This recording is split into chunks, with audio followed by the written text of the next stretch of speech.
بسم الله وبه نستعين. الحمد لله الذي أنار لعباده طريق الحلال والحرام وهداهم بسنة نبيهم ما أوصلهم به من بلوغ غاية المرام، ومن تبعهم بإحسان من أئمة الهدى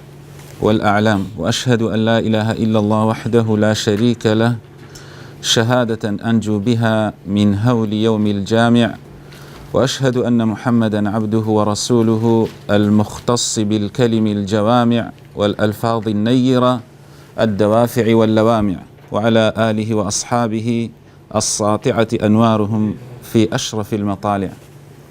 أما بعد، السلام عليكم ورحمة الله وبركاته. خوش حال يكم زار لخزمت باسكردن لێکۆڵینەوە لە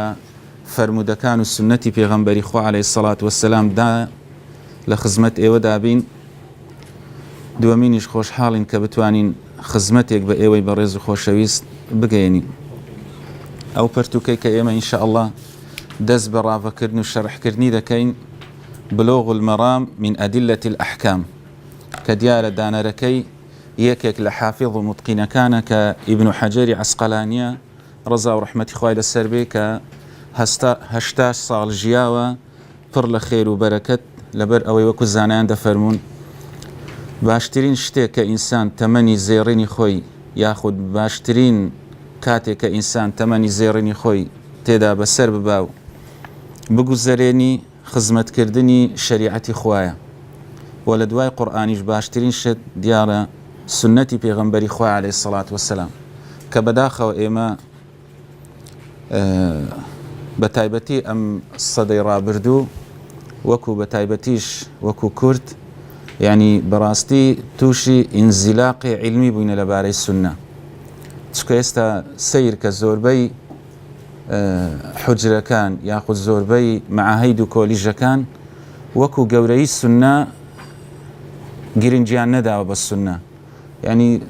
ڕنگدانەوەشی دیارە. یعنی ئێمە وەکو مامۆستای ئاینی زۆر جار دەبینی لە خوتبەکان لە محاضەرەکان، یعنی دیارە ئەوەندەی کەسەکە بەسەرهاتێک دەجێڕێتەوە کە لەوانەیە وانە بێ یان لەوانەیە خەیاڵی کەسێک بووبێ خزاند بێتە ناو ئەنتەرنێت و خەزاند بێتە ناو یوتوب، دەبینی خوتبەکەی پێگەرم دەکا، کەچی بە هەزارەها بەسەرهاتی ڕاستەقینەی سەحیحی دروست هەیە کە بەرەکەتەکە لە تەمەنی پێغەمبەری خوادا عەلەیهی سەڵات وەسەلام لەوانەیە هەر باسیشی نەکە، یان لەوانەیە فەرمودەیەک دەخوێنێتەوە بە هەڵە بێ یاخود فەرمودەیەک دەخوێنێتەوە نازانی فەرمودەکە چۆنە. بۆیە بەڕاستی وەسیەتی برای بچووکتان ئەوەیە، یعنی زۆر گرنگی پێ بدەن، زۆر هەژارین بەڕاستی ئێمە لە زانستی فەرمودە و بەگشتیش لە فەرمودە. یعنی ئێمە وەکو واقعی خۆم 6 سال لە مەدرسەی دینی، 4 سال لە کولیە، یعنی بای ئەوەندەمان نەخوین کە کەسێک پرسیارێکت لێ بکە لە زانستی فەرمودە یاخود دەربارەی کتوبەکانی فەرمودە ئایا چی تێدا و چۆن ئیسفادە لێ دەکەی بتوانی وەڵامی بدەیەوە. بەڵام بەرەکەتی خودای گەورە بوو لە مزگەوت پێگەیشتین و خودای گەورە پاداشتی ئەو کەسانە بدا کە ڕێیان نیشان داین کە بەڕاستی ئەم ڕێگایە لێکۆڵینەوە لە سونە و یاخود خوێندنی فەرمودەکان و لێکۆڵینەوە لە فەرمودەکانی پێغەمبەری خوا شەرح و ڕافەکردنی کە زۆر پێویستە خوای گەورە پایەداریان بکە. بۆیە ئەمیش وەکو ئامۆژگاریەکە، یعنی زۆر هەوڵ بدەن کاتی خۆتان زۆر سرف بکەن لۆ لێکۆڵینەوە لە فەرمودەکانی پێغەمبەری خوا. بە تایبەتی ئێستاش یعنی ئێمە بەداخەوە لە زروفێک داین، ئەوەندەی دژایەتی سونە دەکرێت دژایەتی قورئان ناکرێت، ئەوەندەی دژایەتی سونە دەکرێت دژایەتی قورئان ناکرێت، لەبەرەوەی دەزانن سونە باسی هەموو جزئیاتەکانی کردووە، یاخود زۆربەی هەرە زۆری جزئیاتەکانی باس کردووە. قورئان کولیاتە، بەڵام سونە هاتووە زۆربەی شتەکانی باس کردووە کە لە قورئاندا بە تەفسیل هاتووە، لە قورئاندا بە مجمەلی هاتووە، لە قورئاندا بە محکەمی هاتووە، لە قورئاندا عام هاتووە. ئەوە سونە دیارە باسی کردووە. ئەوەش شتێکی نوێ نییە، لەبەر ئەوەی لە ژیان نامەی سەلەفی ساڵح بخوێنیەوە دەزانی ئەو کاتیش هەبوون. بەڵام ئەوەی ئێستا کە جێی داخەونی گەران نییە، ئەوانەی کە وەڵام دەدەنەوە یاخود ئەوانەی کە دڵتەنگن بە ئەم هێرشە ناڕەوای کە دەکرێتە سونە وەکو پێویست ناتوان وەڵامەکەی بدەنەوە. بۆیە لەو حاڵەتەی چ دروست دەبێ زیاتر قوڕەکە لە بۆ ئەهلی سونە دەگیرێتەوە. یعنی بڕوا بکە لە پەیجەکان و لە شوێنەکانی دەبینی کەسێک وەڵامی سونە دەداتەوە، وەڵامی کەسێک دەداتەوە، یعنی ئەوەی تر لەوانەیە ئەو کتابەی ئەو وەڵامی پێدەداتەوە چەند جار خوێندە بیەوە لەبەر ئەوەی وا نەزانن. یعنی زانان دەفەرمونون ئیذا ئەگەر دوژمنەکەت نەملە فەلا تەنوملە، ئەگەر دوژمنەکەت هەندی مێرستانێکی بیت تۆ بۆی من و بۆیە ئەوان ئێستا دەخوێننەوە هەردووچیان خوێندوتەوە، هەم نەقدەکە هەم وەڵامەکەشی دێن لەنا وەڵامەکەش نەقد دەگرن. لۆیە دەبی زۆر ئاگادار بین، زۆر گرنگی بە سونە بدەین و زۆر جاریش وتراوە یعنی لایەنی عەقڵی لە سونەدا ئیهمال کراوە، بەڵام وان نییە. ئەگەر بێ سونە بخوێنیەوە بە جوانی ڕاوەی بکەیت دەزانی کە ئەسڵەن ئەوەندی گرنگی بە عەقڵ دراوە لە لایەنی قورئان و سونە و بە تایبەتیش سونەکە ئێستا ئیشی قسەی لەسەر دەکەین، ئەوەندە لە فکرە و بیر و بۆچوونەکانی گرنگی پێ نەداوە. بەڵام سونە ئەوەی دژایەتی دەکە عەقڵی مجەڕەدە. ئەگەنا عەقڵێک کە پاڵپشت بێ بە قورئان و سونە ئەسڵەن پاڵپشتی دەکات سونە، ئەسڵەن زیاتر گرنگی پێدەدا. بەڵام ئەوەی کە زۆر دژایەتی سونە دەکات بە عەقڵێکی مجەڕەد، بۆیە سونەش ئەم دژایەتی دەکات. بۆیە ئەو وەکو وەسیەتێک یەکەم دەرس، ینی زۆر هەوڵ بدەن کاتی خۆتان زۆر سەرف بکەن لە خوێندنەوەی فەرمودەکان. یعنی بۆ ئەمە پێمان وابێ خوێندنەوەی قورئان ئەجر و پاداشتی لەسەرە بەرام سونە نا. ئەدی قورئان پێناسەی سونە ناکە، ئەدی سونە پێناسی قورئان ناکە. لۆیە بەو ڕۆحیەتە صحیحی بوخاری موسلیم و کتوب السیتە و هەمویان بخوێنەوە کە وەکو قورئان ئەجر و پاداشتی هەیە بەڵام تەحدید نەکراوە. هەر سونەشە تەحدیدی کردووە کە قورئان چۆن ئەجر و پاداشتی هەیە، چۆن دەخوێنی. لۆیە زۆر جار دەبینی سونە بە شتێکی فەضیلە مەزانن، بە واجبی بزانن، ژیان و تەمەنی خۆتانی تێدا سەرف بکەن. وەکو باسمان کرد ئەو پەرتوکەی کە ئینشاءڵڵا ڕاوەی دەکەین و دەچینە خزمەت فەرمودەکان، ئەگەر لەو ئاستەش نەبین بەڵام هەوڵ دەدەین ئینشاءڵڵا چۆنێکی هەبێ قسەی لەسەر بکەین ئینشاءڵڵا. ئیبن حەجەری عەسقەلانیە کە باسمان کرد کە بەناوی بلوغ المەرام من ئەدلة الأحکام، یەکەم بابی دەست پێ کردووە بە کتاب الطهارة باب المياه. ئەگە پرسیارە چی بکەین بۆ دەستی پێ کردووە بە کتاب الطهارة یاخود باب و دەرگای چوونە ژوورەوەی ئاوەکان چۆنە و چۆن نییە. لەبەر ئەوەی زۆربەی یاخود بڵێن هەندێک لە مصنفەکانی تریش یاخود مؤلفەکانی تریش بە تایبەتی ئەگەر باسی ئەحکامیان کردبێ ئاوا دەستیان پێ کردووە اتباعا لسنة النبي صلى الله عليه وسلم، یاخود جێبەجێکردنی فەرمودەی پێغەمبەری خوا عليه الصلاة والسلام. ئەویش کامە فەرمودەیە؟ بەڵێ ئەوە یەک بەشداریم پێخۆشە بیکەن. فەرمودەک هەیە قاعدة من قواعد الإسلام. هەتا زانان ئیمام شافعی دەفەرمێ باب الطهارة کە لەم فەرمودەیە وەردەگیرێ نیوەی عیلمە یاخود نیوەی ئەحکامەکانی عیلمە.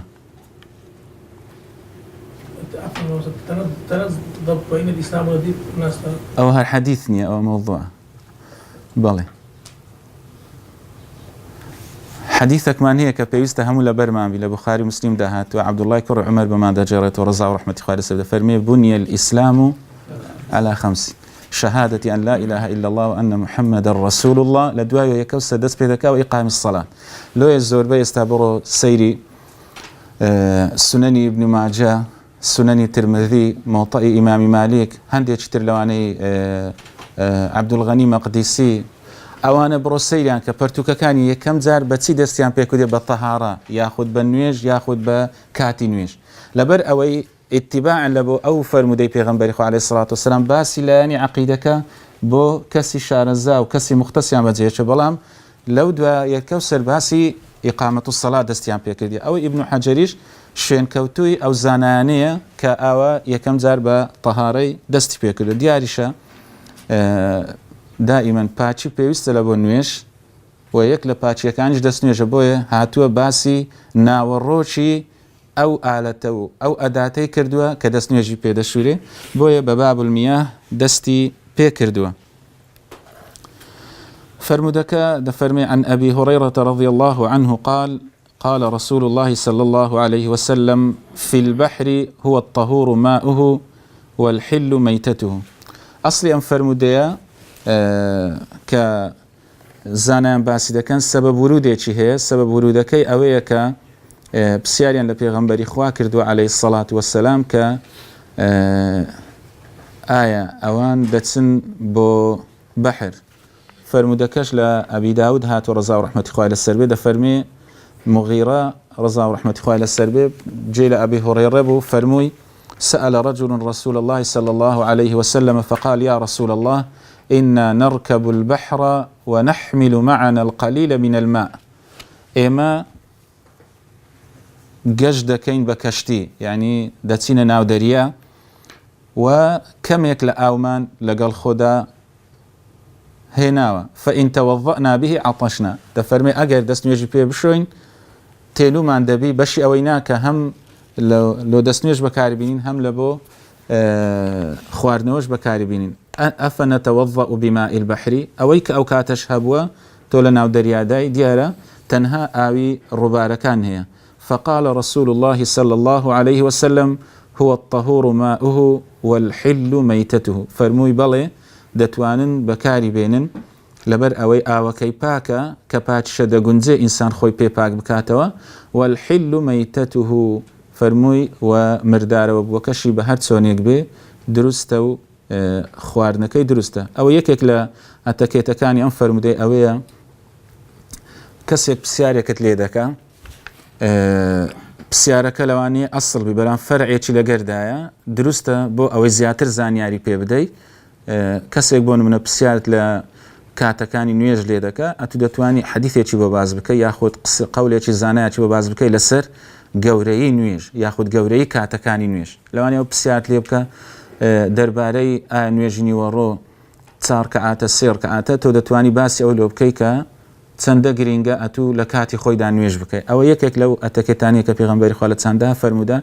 بەکاری هێناوە لەبەر ئەوەی پەیوەستن پێکەوە زانیان دەفەرمون ئەوە زیرەکی و بلیمەتی پێغەمبەری خوش عەلەیهی السەڵات وەسەلام دەردەخا کە گوتمان پێغەمبەری خوا دەفەرمێ ئوعطیت جەوامیع الکەلیم یعنی پێغەمبەری خوا عەلەیهی السەڵات وەسەلام قسەکانی هەمووی سەنەد و هەمووی پڕ واتا و مانا بووە. ئەوەش یەکێکە لەم فەرمودانە بۆیە ئەمە سەبەب ورودی هەیە چۆن قورئانمان هەیە سەبەب نزولی هەیە ئەم سەبەب ورودەش زۆر مهمە لۆ تێگەیشتن دەربارەی فرمودكان السنة پیغمبر خو عليه الصلاة والسلام. فرمودي دوم عن أبي سعيد الخدري رضي الله عنه قال رسول الله صلى الله عليه وسلم إن الماء طهور لا ينجسه شيء. بلى لا ينجسه بلى لجيرتي بلى أقبري لا ينجسه يعني هيك شتيك بل لا ينجسه يعني آوكا بلى أو فرموديش بيغمبري خواده فرمي عليه الصلاة والسلام آو باكا هيك شتيك بيسي ناكا. أم حديثش بهمان شوا وكو حديث كيتر سبب وروديش هي كإمام الترمذي هناوية تبا سنديش حسن دفرمي پیغمبری خو علیه الصلاة والسلام بسیاریان لیکر أنا توضأ من بئر بضاعة آية أما دستنيج بشوين لا بئر بضاعة ديار بئرك وتايبد بشوينك وهي بئر يلقى فيها فرمي آويك يعني باشماوي بيسي دخريتناو ولحوم الكلاب وگۆشتی ئەکرەمەکوم الله سەگەکان والنەتی نیشتی بۆگەنی تێدەخرێ. پێغەمبەری خوا فەرمی عەلەیهی السەڵاتو وەسەلام إن الماء طهور لا ينجسه شيء. فەرمووی ئەم ئاو پاکە هیچ شتێک پیسی ناکە. زانایان هاتون زۆر باسییان کردو ئایا ئەم بیرە چەندی تێدا بۆ چەندی تێدا نەبووە بۆیە ئەم فەرمودەیە وەکو هەندێکیش دێن ڕەخنەی لێ دەگرن دەفەرمون پێغەمبەری خوا عەلەیهی سەڵات وسەلام کە فەرموویەتی هیچ شتێک پیسی ناکە ئاگای لە ئاوەکە نەبووە یاخود بە جۆرێک لە جۆرەکان چۆن ئاو پیسەکی لەگەڵ تێکەربی پیس نابی ئەوەی زیاتر مەبەستی لێرەیە جارێ سەیری فەرمودەکە بکەین پێغەمبەری خوا عەلەیهی سەڵات وسەلام باسی وضوء دەکا باسی خواردن نییە باسی دەستنوێ شوشتن دەکا باسی خواردن نییە دوایە زۆر مهمە وەکو باسمان کرد فقهی حەدیثەکە ئەو مولامەسات و شتەکەی حەدیثەکە بخوێنینەوە پرسیارێ لە پێغەمبەری خوا کردو عەلەیهی سەڵات وسەلام پێغەمبەری خوا فەرموویەتی نەخێر پیس نییە واتە بیدایەتی پێغەمبەری خوا نەیفەرمووە ئێوە دەستنوێژ لێ بشن پرسیاریان لێ کردووە ئەمانەش جیاوازیەکی هەیە لەگەر ئەم حەدیثانی کە پێغەمبەری خوا مباشەرەتەن فتوایەک دەدا بۆیە ئەم فەرمودەیەکی صحیح و ڕاست و دروستە و شک و گومانی تێدانە پێغەمبەری خوا عەلەیهی سەڵات وسەلام شتێکی زانی و لەوانەیە ئێمە نەیزانین بۆیە فەرمووتی پاکە و هیچ شتێک پیسی ناکە تەئکید زانایان زۆر باسییان کردووە کە ئایا ئەم ئاوە چەند بووە یاخود ئەم بیرە گەورە بووە بچووک بووە پێغەمبەری خوا عەلەیهی سەڵات وسەلام لە چەندەها فەرمودەی تر یاخود پاڵپشت بە چەندەها فەرمودەی تر پێغەمبەری خوا ئەگەر نەیزانی بە ئەم پیساتیە تەئسیر و کاریگەری نییە ئەو ئەم فتوایەش نەدەدا بۆیە فەرمودەیەکی صحیحە و پێغەمبەری خوا فەرموویەتی عەلەیهی سەڵات وسەلام دروستە لەم بیرە دەستنوێژ بشۆن مەبەستەکە پێغەمبەر صلی الله علیه و سلم مەبەستەکەی تەنها لەوەی بوو کە بۆ خواردنەوەی نا بەڵام بەڵێ باسم کرد یعنی باسی دەستنوێژی کرایە پێغەمبەری خوش فەرموویەتی بەڵێ دەستنوێژی پێ بشۆن یعنی شتێکی ئەتیادێ باسی خواردنی نەکراوە و تەئکیدیش ئەم بیرە بای ئەوە بووە کە پێغەمبەری خوا زانیوێتی پیس نییە بۆیە ئەجینە ئەوە نییە بڵێ ئەتو عەقڵ قبول ناکە تۆ پیساتی یاخود پاشماوەی پیساتی لە شوێنێک بکەی پیس نەبی یعنی وەکو دەڵێ ئاشاش پێغەمبەری خوا عەلەیهی سەڵات وسەلام پێغەمبەری خوا ئاگای لێ نەبووی کە ئەم بیرە ئایا چەندە پیسە و چەندە پیس نییە نە ئەوجا هاتون زانایەکان باسییان کردوە دەڵێن لەوانەیە 6 زیاتر 6 باڵ یاخود 6 مەتر زیاتر ئاوی تێدابی هەیە دەڵێن لەوانەیە ئەسڵەن بیرەکە هە زۆر قوڵ بووبی یعنی شتی زۆریان لێ خوێندێتەوە مهم ئەم فەرمودەیە ئەوەمان پێ دەڵێ کە پێغەمبەری خوا عەلەیهی سەڵات وسەلام فەرموویەتی بەڵێ دروستە تۆ لەم بیرە دەستنوێژ بشۆی بەڵێ ئێستا وا دێ ئێستا حەدیثەکە دێ ئەوە لەبەر ئەوەی شتی زۆر هەردەگری حەدیثەکان بەڵام هەریەکی تۆزەکی لێ بزان باشترە لەوەی هیچی لێ نەزانن لەبەر ئەوەی مامۆستا محەممەد باسی کرد یعنی دەڵێ بۆ محازەڕەیەکی 7 لاپەڕە دانراوە بۆ ئەوی تەواوی بکەین لەوانەیە لە محاضەڕەکانی داهاتوو وا بکەین ینی کامیان گرینگە لەسەری بوەستین و زیاتر لۆ لەبەرکردنی ئەوان یاخود هەر ئەوە بەردەوام بین بەس وەکو دەڵێ پێناسەیەکی کورتی بکەین ئەویتر ئەنگۆ بە خۆتان ئیشاڵە لێی بگەڕێن و زیاتر لەسەری بخوێن و ئەجینا شک و گومانی تێدانە هەمویان شەرحی زۆریان کراوە بە تایبەتی ئەوەی بلوغ المەرام زۆر شەرحی کراوە زۆر دەتوانن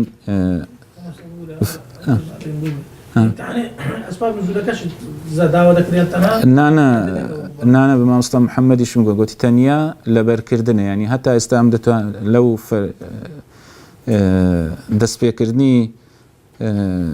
کتاب الطهارە شتێکی تێدا یەکەم کەس سەنەد بە ئابی هوڕەیرە دەستی پێکردیە لەبەرچی لەبەر ئەوەی زۆرترین فەرمودەی لە پێغەمبەری خوا جێڕاوەتە عەلەیهی سەڵات وسەلام لەوانەیە ئێستا ئەمەوا بیر نەکەینەوە یاخود لەوانەیە بە بیری ئیبن حەجەردا هاتبێ کە ئەو لە هەموو کە زیاتر فەرمودەی جێڕاتلۆیە تەقدیرێکی بۆ داناوە وەکو مصەنیفەکانی تر لەبەر خۆشەویستی پێغەمبەری خوا یەکەم کەس چێ ناوی محەممەد بوو ئەویان داناوە دوای ئەحمەدیان دانا ئەوەش هاتووە بە جێرەی ئەوەی کە زیاتر فەرمودەی جێڕاتلۆیە فەرمودەی دانا یاخود شتێکی تری تێدا ینی نهێنی تێدا لە هەتا لە دانانیەوە بۆیە زۆر جار دەبینی ئەوانەی دژایەتی سونە دەکەن یاخود بوخاری موسلیم و ئەوانە دەکەن یعنی لەو نهێنیانە تێناگەن ئەوەی ئینسان دڵی تون دەبێت ینی ئەو نهێنیانە بخۆین و ئەو جەوکاتی دەزانن ئیمامی بوخاری و زانایەکانی تر بۆ ئەو حەدیثەی لەوێدانە بۆ لەوێدانە بۆ لە 6 شوێنان حەدیثێکی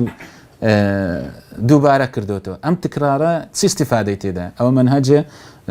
خەڵکێکی زۆر ینی شارەزانە یا خەڵکێک نەی خوێن دەبێ بە منهەج لێ حاڵی نابی بۆیە دێ دەڵێ ها بوخاری ئاوای گوتی و بوخاری ئاوای گوتی و یاخود وەکو نوکتەی مامۆستا گوتی نووسراوە جەمەعەهو ئەبوو عەبدوڵڵاه محەممەد بوخاری ئەو کۆی کردیتەوە یەکێک نووسی بووی ئەوانجە نە بوخاری صحیحی بوخاری دانە ئەوتە جمعە داینا باسی جمعی دەکا لەو نسخەی چکە ئێستاش لەو نزیکانش نسخەیەکی تری مەختوتات یەکەم نسخەی بوخاری دۆزراوەتەوە لە هیند بووە ئێستا تازە لەو ئاخیرانە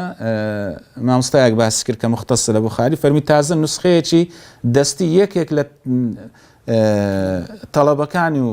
قوتابیەکانی دۆزراوەتەوە لۆی هەندێک جار دەبینی جاری وها بە بوخاری کە وتویەتی یاخۆ تەڵەبەیەک نووسیوەتی و فەرمودەیەک لەکنی صحیح بووە بەڵام دواتر فەرمودەکە لەکنی صحیح نەبووە بۆیە لە طبعی داهاتوو ڕەشیان کردوتەوە ینی وەکو چۆن ئێستا دەبین کەسێک پەرتوکێک دەنووسێ بەڵام زۆر کەم بوو ینی قیل لە قەلیلە فەرمودەیەک بە دوو فەرمودە بووە لەبەرەوەی شکوگمان تێدانێ مەدەنێ صحیح بوخاری ئەصح کتابی بعد کتاب الله بەڵام ئەوە نییە بڵێ کە هیچ وەکو قورئانە شتێکی تێدا بەڵام ناگاتە ئەوەی کە ئەتوبێ ڕەخنەی لێ بگە دەرسەکانی ئەگەنا زۆر شتی لەسرە بۆیە ئەوانە هەمووی نهێنیە لەو کتابانەدا ئەنی چەندی دەخوێنیەوە چەندی شارەزا دەبێ ئەو جە نهێنیەکان دەدۆزیەوە باشە ئێستا یەک لە نهێنیەکان بۆ باسی میاهی کردو یعنی دەتوانی ئەوەی بخوێنی وجعلنا من الماء كل شيء حي أفلا يؤمنون یعنی باسی زیندوی ئاوی کردووە کە بۆیە دەست پێ کردو ئەگژنا وەکو ئیمامی مالیک و ئەوانە دەست پێ دەکرد بە کاتەکانی نوێژ یاخود دەستی پێ دەکرد بە دەست نوێژ یاخود دەستی پێ دەکرد بە ئەوانەی کە دەست نوێژ دەشتێ بەڵام ئەوە بە دەست پێ کردو چکەی ئیبن حەجەری عەسقەلانی یەکێک بۆ لە حافظەکان چێ پێیان وتە حافظ کە 100,000 حەدیثی لەبەر بوو زانایان دەفەرمون بزەبت ناوی زانایەکەم لە یاد نییە دەڵێ پێم سەیرە کەسێک 100,000 حەدیثی لەبەر نییە باس لە مەسائیلی تەلاقیش دەکە ئەو دەزانی ئەمە چ ئینزیلاقەی علمیمان هەیە لە ڕووی فەرمودە یاخود لە ڕووی زانستی فەرمودە بەڵێ پێغەمبەری خوا فەرمووی عەلەیهی الصلاة والسلام إن الماء طهور لا ينجسه شيء و ئاو پاکە هیچ شتێک پیسی ناکە فەرمودەی سێیەم عن أبي أمامة الباهلي رضي الله عنه قال قال رسول الله صلى الله عليه وسلم إن الماء لا ينجسه شيء إلا ما غلب على ريحه أو طعمه أو لونه دفرمي أبي أمامة باهلي رضا ورحمة إخوة إلى السلبي دفرمي بيغنبري إخوة فرموي أو هيج تيك في سيناك إلا أويك گۆڕانکاری بەسەر دابێ لە بۆنەکەی و لە تامەکەی و لە ڕەنگەکەی ئێستامە دەرێن تام لە کوردی هە تەعمەکەی عەرەبیە بەڵێ بەڵام ئەم فەرمودەیە ئیمامی نەوەوی لە مەجموع هێناوێتی دەفەرمێ اتفقوا على ضعفه زانایان اتفاقیان لەسەر ضعفی ئەم حەدیثە هەیە بۆیە نابێتە بەڵگە لەو شتەی ئیمامی شافعی لێی نەقل کراوە تضعیفه عن أهل العلم بالحديث ئەوانەی شارەزان لە زانستی فەرمودەناسی فەرموویەتیان ئەو حەدیثە ضعیفە لۆیە بەداخەوە ئەوانەی کە فەقیهەکان هەندێکیان ئەوەی شارەزایان نەبووە لە زانستی فەرمودە زۆر لەم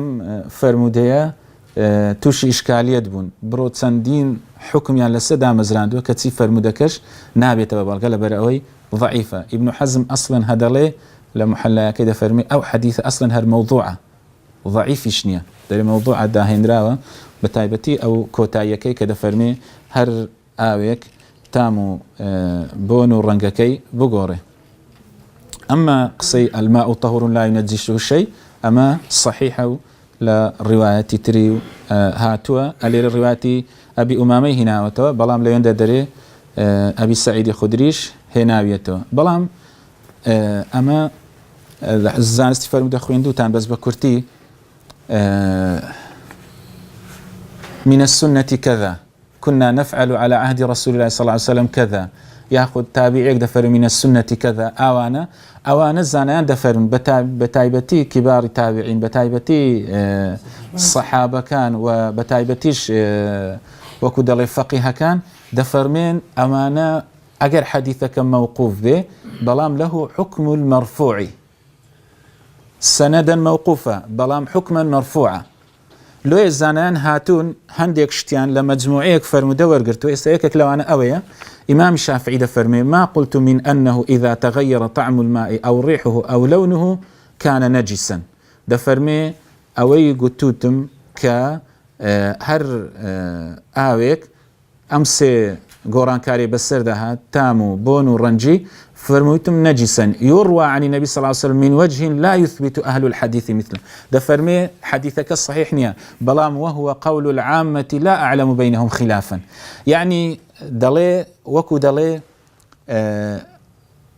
بيناسيك لبو عرفي يعني عرفي شي خلشي هي كدلي آويك أمسي قوران كاري ياخد يقلم قوران كاري يعني بسر دهات أم آوى بيز دبي آوى يعني سابتي بو عرف كردوه العرف ما اعتاده الناس وصاروا عليه أو كخلق ملكي بيقرتبي للسري برون بو يدلي طبعي إنسان وايا آوى بو وهند يكفر مدجتر الشيء بلام أنفر مديان صحيح نية بو يدلين إيشي بيكرا ولا لاين فقيها كان ياخد للاين عامي خلشي ابن المنذر ده فرمي أجمع العلماء أو تقريبا إمام الشافعي وكوشتيتي عام بلام ابن المنذر ده فرمي أجمع العلماء على أن الماء القليل والكثير إذا وقعت فيه نجاسة فغيرت له طعما أو لونا أو ريحا فهو نجس ده فرمي إجماع علماء نقل ذكا كآويتي كم ياخد زور بيسياتيتي كتناو أو فغيرت له طعما أو لونا أو ريحا فهو نجس دلي أمسي قوران كاري بسداهات أو بيسو درسني إنسان بكاري بهني بوي أجر بلين فرمودكش صحيحني بلام عرفك هي ياخد إجماعي الزانان هي بودو بلغي دتواني بلين أجر قوران كاري بسرداهات إنسان بكاري نيني باشا بلام همش تيك ديار خلكاتي ضروري ده تبيح المحظورات فرموديت سالم عن عبد الله بن عمر رضي الله عنهما قال رسول الله صلى الله عليه وسلم إذا كان الماء قلتين لم يحمل الخباث لفرمي أجر أو دو قلتين بو أو بيسي هالناقري وفي لفظ لم ينجس واتا بيسنابي فرموديتش صحيحة كمبستي لا قلتين زور باسكراوة دري وقد أكثرت كتب الفقه الكلام على الرطل العراقي أو البغدادي يعني ما خوينديش مان 500 رطل بغدادي تقريبا في الأصح أو ها ما خويندي يعني بين سطر رطل بغدادية لقولي أصح لو دري بو أوهاتوا ويبدو أن السبب في ذلك كون بغداد هي عاصمة الدولة الإسلامية في عصر انتشار العلوم واستمر الأمر على ذلك ده فرميلو باسي رطل بغدادي وعراقي كلا وديار أو كاتي بغداد منبع مركزي زانست زانياري بوا لدولة إسلامي ولا بايتختي دولة إسلامي بوا وهي تعادل 408 غرام يعني دولة 408 غرام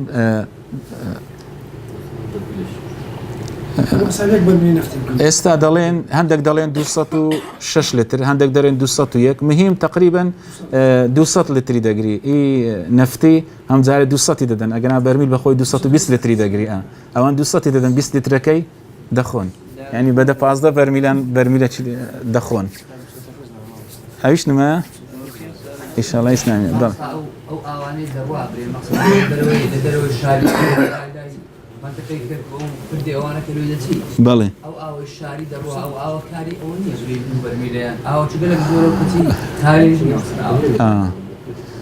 يعني من الروان تجدي لا خرنجي او دي تخواري او كبيسه بالي كتي قلق زوري او زانان دلين هم دست اوي مستعمل ايشي بيدا كريان ماء المستعمل ياخذ دسيتا او باس ماكر او سي قوران كاري بسردادي عنا تكبيرة يونالي هنديك ميكروب ياخذ هنديك بكتيريا جاوز لقال هنديك كتير تفاعليات يعني تشيبيدالين كاريجريان جاوز لقال هنديك كتير لو يدبي اوانا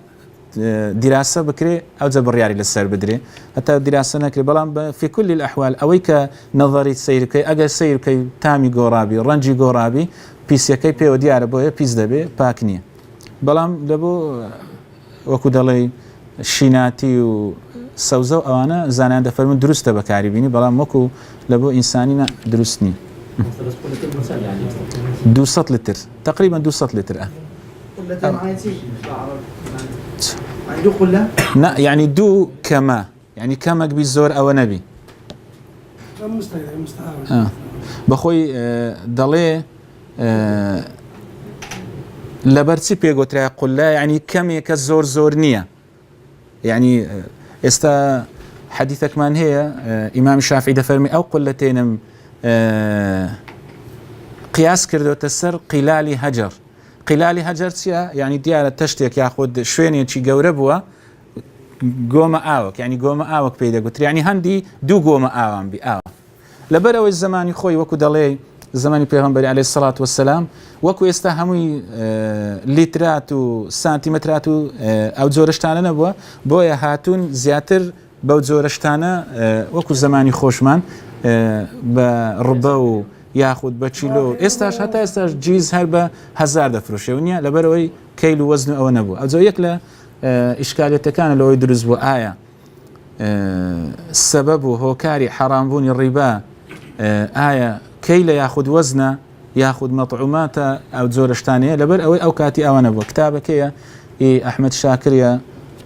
خوای گەورە ڕەحمی پێ بکە قەبری پڕنورکە زۆر بە جوانی ئەوانەی هەموو هێناوە لەگەڵ ئەمڕۆ چەند دەکات چەند ناکە چکەوە یەک لە ئیشکالیەتەکانە ئێستا یەک لەوانە ئەو 200 ڕیت لە لەوێن دەردەرێت 203 204 ئاوا باز دەکەن سبحانك الله وبحمدك أشهد أن لا إله إلا أنت أستغفرك وأتوب